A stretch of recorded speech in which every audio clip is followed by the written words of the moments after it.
কলেজে যাচ্ছ বুঝি জানো? দেখতেই তো পাচ্ছেন কলেজ যাচ্ছি। সে তো কেন, দুটো ভালো মন্দ কথা কওয়া কি দোষের নাকি? আপনার খাই দায় কাম নাই, আপনার বাপে কি রাস্তার লোকের ভালো মন্দ জিজ্ঞেস করার জন্য আপনাকে রাখছে? তুমি মানুষটা বড়ই সুন্দর, কথাবার্তা একটু রুষ্ট, একটু মিষ্টি গলায় কথা কতি পারো না? অত মিষ্টি কথা আমার কাম নাই। মেম্বারের ছেলের তেজ দেখাও।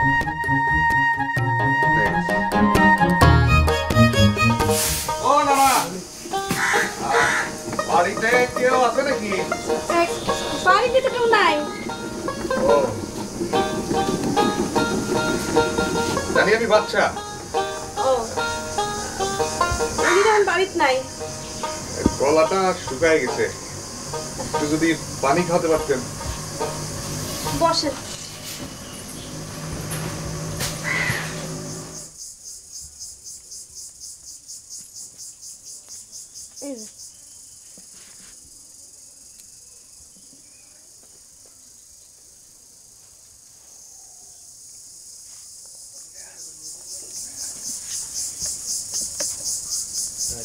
আচ্ছা, আপনি যেরকম নানা নানা করতেছেন, কিরম নানা হয় আপনার?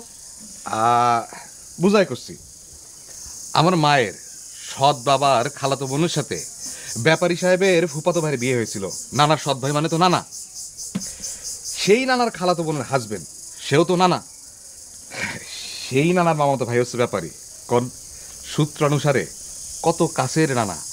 আর আপনি ব্যাপারীর আপন বউ মানে আমার আপন নানি। তাই বলেন?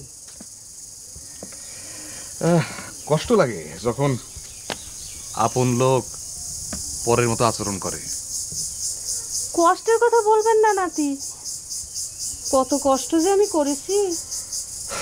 কত আপন নাতি আমি, অথচ কত বড় একটা ঘুমটা দিয়ে রেখেছেন। কষ্টটা সেইখানে।